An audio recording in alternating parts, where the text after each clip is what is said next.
bem-vindo ao programa Hora do Estudo Bíblico, com o doutor e professor Lehmann Strauss. Este estudo é o resultado do tempo pessoal com o Senhor, da experiência de ministério pastoral e das conferências bíblicas do Dr. Lehmann Strauss, que nos instrui e encoraja com o ensino da Palavra de Deus. Agora com você, Hora do Estudo Bíblico, na apresentação de Aurélio Campos. Hoje estamos finalizando a nossa série de estudos sobre a oração. Estamos estudando os milagres de Nosso Senhor e relacionando-os à sua vida de oração. Vamos agora ver o segundo milagre, o da ressurreição de Lázaro. Mas antes, vamos buscar ao Senhor em oração. Obrigado, Pai, por esse dia. Te louvamos, Senhor, pela salvação que temos em Cristo Jesus. Te louvamos por esse estudo. Esperamos que este último programa da série possa ser bênção na vida das pessoas que estão ouvindo neste momento. O Senhor conhece cada caso, cada situação, e sabemos que muitos vêm atravessando problemas na vida física, na vida familiar e espiritual. Senhor, colocamos cada um em Tua presença. Amado Deus, neste dia pedimos em especial por aqueles que ainda não Te conhecem, que o Espírito Santo possa tocar nesses corações. Oramos em nome de Jesus. Amém. O segundo milagre do Senhor Jesus é o milagre da ressurreição de Lázaro, esses dois que nós escolhemos. O primeiro, da multiplicação dos pães, e agora o da ressurreição de Lázaro. Apenas João registra este milagre. Lázaro estava no túmulo já há 4 dias. Uma grande multidão se reuniu ali, lamentando a morte do irmão de Maria e de Marta. Quando Jesus chegou ao túmulo, pediu que a pedra fosse removida. E Jesus, levantando os olhos para cima, disse: Pai, graças te dou por me haveres ouvido. Se você ler a sua Bíblia em João capítulo 11, você vai encontrar toda a história da ressurreição de Lázaro. Eu gostaria de chamar a sua atenção para a oração de Jesus diante do túmulo. Ele disse: Pai, graças te dou por me haveres ouvido. Isto é muito sugestivo para mim, pois mostra que antes de vir para o túmulo, ele tinha orado pela ressurreição de Lázaro e que o milagre que se seguiu foi uma resposta a essa oração feita antes. Vemos que o Senhor Jesus estava seguro da ressurreição de Lázaro, que ele tinha confiança de que o Pai iria responder à sua oração. Portanto, ele continuou orando em João 11:42. Eu bem sei que sempre me ouves. Vamos tentar imaginar a cena. Lá estava o corpo sem vida de Lázaro há 4 dias, e o nosso Senhor confiava que Deus não só podia devolver a vida de seu amigo, mas que realmente iria fazer isso. A oração de Jesus foi uma oração intercessória, e a resposta estava garantida. Sabemos disso porque o versículo 44 de João 11 diz: E o defunto saiu. Quando nosso Senhor realizou o mais poderoso de todos os milagres, uniu a oração e o louvor. E nesta ocasião, todos os que estavam presentes ali receberam uma preciosa lição sobre a oração. Essa era a única razão pela qual Jesus orava e agradecia ao Pai na presença da multidão. No versículo 42 ele diz: Eu bem sei que sempre me ouves, mas eu disse isto por causa da multidão que está em redor, para que creiam que tu me enviaste. Aqui está uma lição vital para todos nós. Nós não oramos em público para sermos ouvidos pelos outros, mas há momentos em que as orações públicas de um crente podem ser uma bênção para os outros. Vamos levar a sério as lições sobre a oração na vida do nosso Senhor Jesus. Seus milagres eram realizados juntos com a oração. Ele sempre falava com o Pai Celestial sobre eles. Quando chegamos ao final do ministério de Cristo na Terra, aprendemos que esse foi caracterizado pela oração. Os últimos dias do Senhor na terra, pouco antes de sua prisão e de seu julgamento, foram passados em oração. Um de seus lugares preferidos para orar era o jardim do Getsêmani. Mateus 26 fala a respeito. Jesus virou-se para os seus discípulos e disse, de acordo com o versículo 36, Assentai-vos aqui, enquanto vou além orar. Mateus e Marcos nos dizem que ele se prostrou sobre o seu rosto. Lucas descreve que ele ficou de joelhos, mas os 3 descreveram o conteúdo da sua oração, uma completa submissão à vontade do Pai. Esta oração está em Mateus 26:39. Meu Pai, se é possível, passe de mim este cálice. Todavia, não seja como eu quero, mas como tu queres. Sabemos que em poucas horas ele levaria em seu corpo todo o peso do castigo pelos pecados de toda a raça descendente de Adão. Ele sentiu um intenso sofrimento físico e também mental. O Senhor começou a sentir uma estranha e desoladora solidão.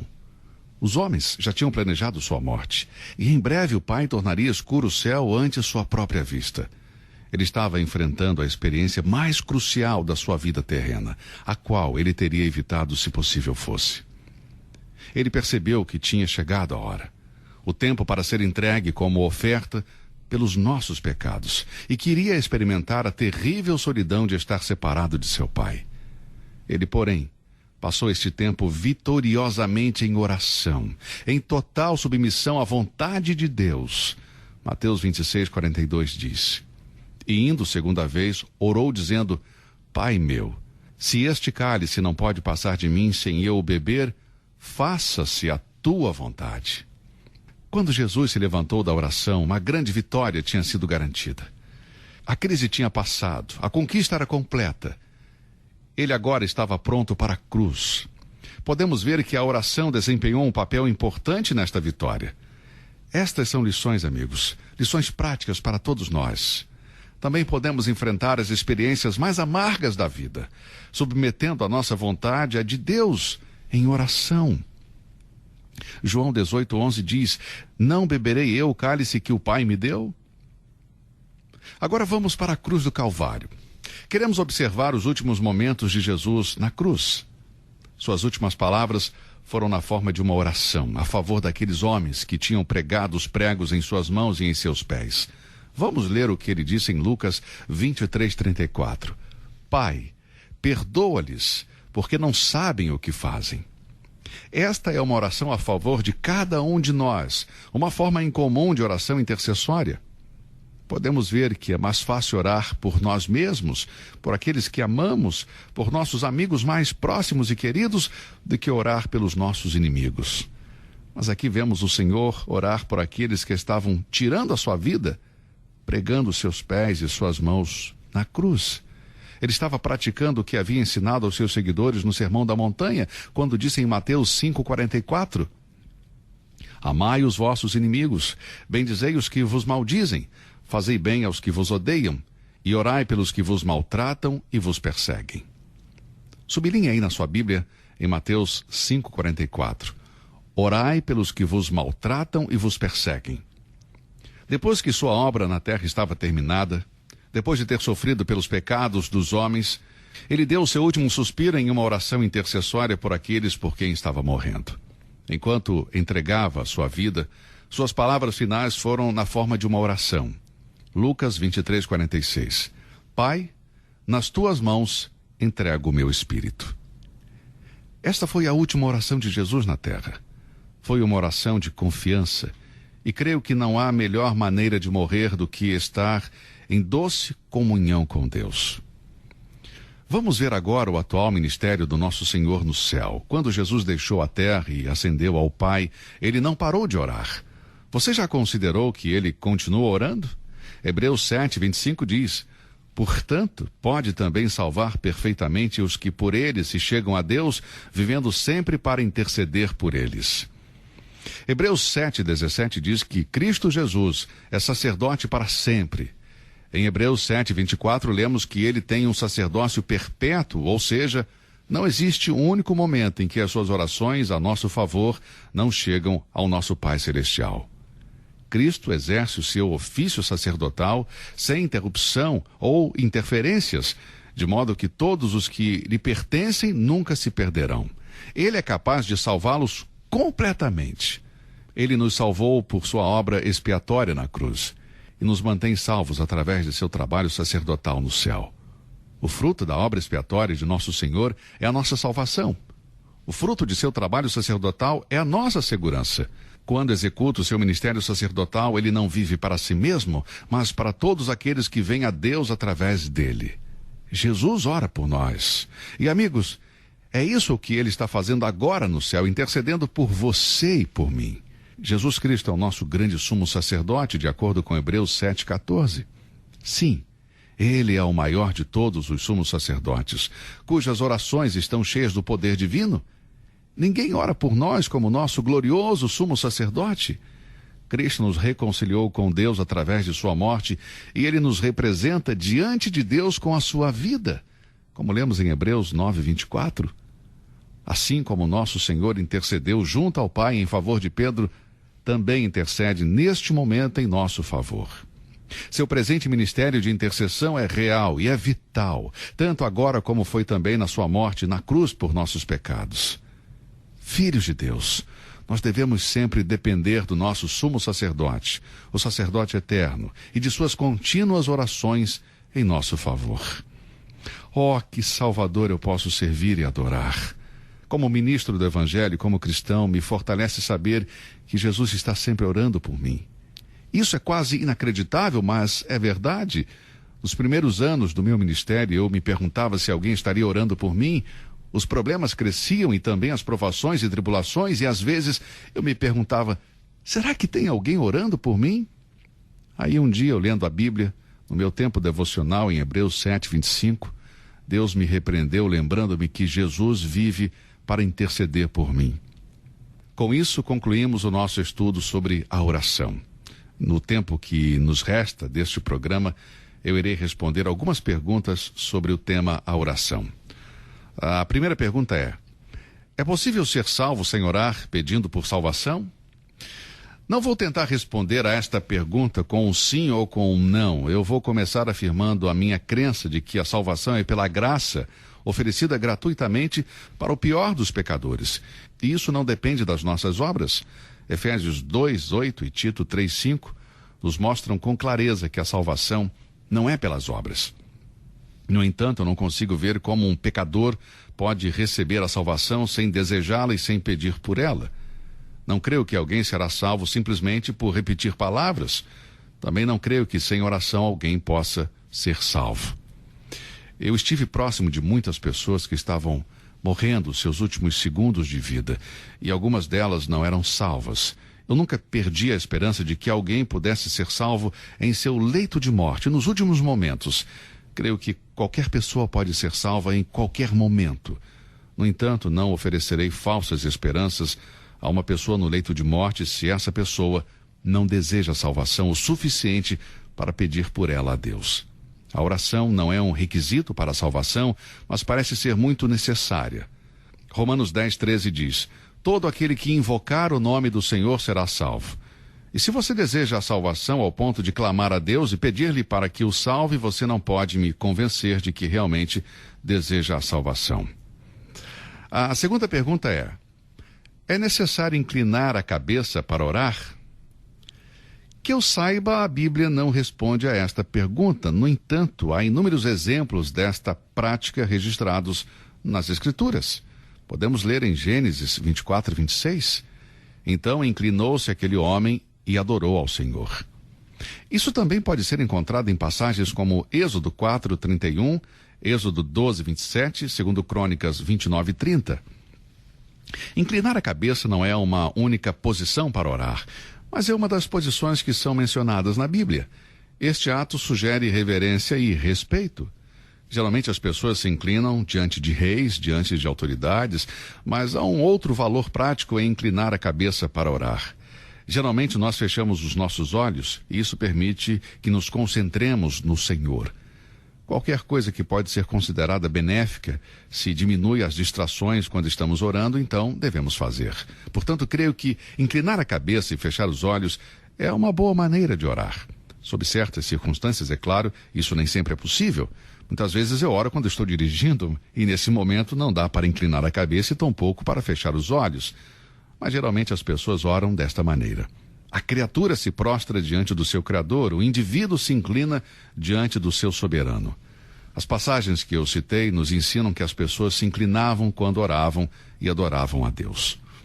Bom, a terceira pergunta é: Deus sempre responde à oração do cristão?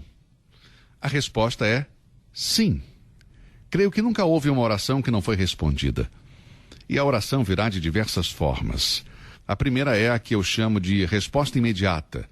Quando oramos por coisas específicas e essa oração é respondida imediatamente, sem demora, bem clara. Isso é uma tremenda experiência, ver que Deus responde instantaneamente. uma resposta direta à sua oração. Em segundo, temos a resposta adiada. O pedido é respondido, mas não de imediato. E o adiamento, muitas vezes, as pessoas entendem como oração não respondida. Bom, mas o adiamento é intencional da parte de Deus. A necessidade é real e o pedido pode ser válido, mas pode estar fora do tempo ou fora da vontade de Deus. Uma resposta adiada não é uma resposta negada. Deus sabe quando é melhor nos dar o que pedimos. Portanto, não desanime se você não receber uma resposta imediata de Deus. Deixe o Senhor trabalhar em seu próprio tempo. O tempo dele é sempre perfeito. E depois de ter orado sobre um assunto, deixe-o com o Senhor. O relógio de Deus nunca se atrasa. Deus sempre responde às nossas orações. Pergunta número 4. É importante que os cristãos orem de forma audível? Bem, existem algumas vantagens em orar em voz alta. O salmista disse no Salmo 77:1, clamei a Deus com a minha voz, a Deus levantei a minha voz, e ele inclinou para mim os ouvidos. Se orarmos em voz alta na privacidade do nosso quarto, creio que isso vai nos ajudar quando orarmos em público. As pessoas que dizem que não conseguem orar em público geralmente não oram em voz alta em particular. Quando usamos a nossa voz, nós nos concentramos melhor e colocamos as nossas palavras. No entanto, devo acrescentar que a oração não necessariamente precisa ser audível para ser ouvida por Deus. Eu oro silenciosamente quando viajo no avião ou no carro, ou quando estou sentado em uma reunião. Muitas vezes, quando pensamos em uma pessoa, é um chamado para orar por ela. E esse pensamento pode vir à minha mente em um lugar ou no momento onde talvez eu não possa orar em voz alta, ou quando não é apropriado orar em voz alta. Nem todas as situações nos levam a orar ou fazer nossos pedidos em voz alta. É bom orar audivelmente na privacidade do nosso quarto. Creio que isso vai nos ajudar quando somos chamados a orar em público. Mas, amigos, a oração silenciosa, quando estamos em uma situação em que não podemos orar em voz alta, chega a Deus de forma tão eficaz quanto a oração audível. A próxima pergunta. Satanás pode prejudicar nossas orações? Bem, sem dúvida, Satanás pode dificultar as orações dos filhos de Deus. Satanás trabalha através de seus muitos demônios. No Novo Testamento, eles são chamados de espíritos imundos ou espíritos enganadores. Esses espíritos malignos podem atacar os corpos de seres humanos. Eles são conhecidos por paralisar a voz de pessoas, causar cegueira, atormentar a mente e o corpo e até mesmo induzir as pessoas a cometerem suicídio. Eles também são conhecidos por causar doenças. Eu acredito que a oração é a prática cristã que o diabo mais odeia e dificulta. Além disso, o diabo treme quando vê o mais fraco dos santos se inclinar para orar. Eu me lembro de noites em que eu não conseguia dormir, então decidi usar esses momentos de insônia para orar. Mas deixe-me dizer algo. Assim que começava a orar, eu adormecia. O diabo não se importa se eu perder o sono, mas se preocupa quando eu oro. 1 Pedro 5,8 nos diz, sede sóbrios, vigiai, porque o diabo vosso adversário anda em derredor, bramando como leão, buscando a quem possa tragar. E 1 Pedro 4,7 diz, portanto, sede sóbrios e vigiai em oração. Bom, temos tempo para mais uma pergunta, a última, aliás. A oração muda as coisas? Bem, talvez você se surpreenda com a minha resposta, mas eu posso dizer sim e não. Vou explicar. Há momentos em que a oração muda as coisas. Por outro lado, e na maioria das vezes, a oração muda a pessoa que ora. No caso de Ezequias, a oração mudou as coisas. Deus disse a Ezequias que sua hora de morrer havia chegado, e ele orou para que Deus prolongasse a sua vida, e em resposta à sua oração, Deus lhe deu mais 15 anos para viver. Deus fez uma mudança. Portanto, há momentos em que a oração muda as coisas. Na experiência de Paulo, a oração não mudou as coisas, mas mudou Paulo. Paulo orou 3 vezes para que o seu espinho na carne fosse removido. Deus não curou Paulo, mas a atitude de Paulo em relação ao seu espinho e em relação a Deus mudou quando ele descobriu a suficiência da graça de Deus. Bem, amigos, chegamos ao final deste programa, ao final desta série. Tem sido uma bênção, tem sido uma alegria para mim compartilhar essas verdades sobre a oração. Vamos orar para finalizar o nosso programa. Pai querido, te agradecemos pela bênção da tua palavra. Sabemos que entre aqueles que nos ouvem existem corações que estão sofrendo. Senhor, use esta simples mensagem de hoje para falar aos seus corações, para que as pessoas possam ter um relacionamento correto com o Senhor. Pedimos por aqueles filhos que se desviaram do teu caminho, que eles possam voltar a caminhar contigo. Se algum dos nossos ouvintes não nasceu de novo ainda, não aceitou o Senhor Jesus como Salvador pessoal, pedimos que este seja o momento da sua conversão. É por isso que oramos. E oramos em nome do Senhor Jesus. Amém. Você ouviu Hora do Estudo Bíblico com o professor e doutor Lehmann Strauss, na apresentação de Aurélio Campos. Se você deseja ouvir novamente esta mensagem, visite a nossa página na internet www.bbnradio.org. Fica o convite para você nos acompanhar amanhã, neste mesmo horário, aqui na BBN. Hora do Estudo Bíblico é uma produção da BBN.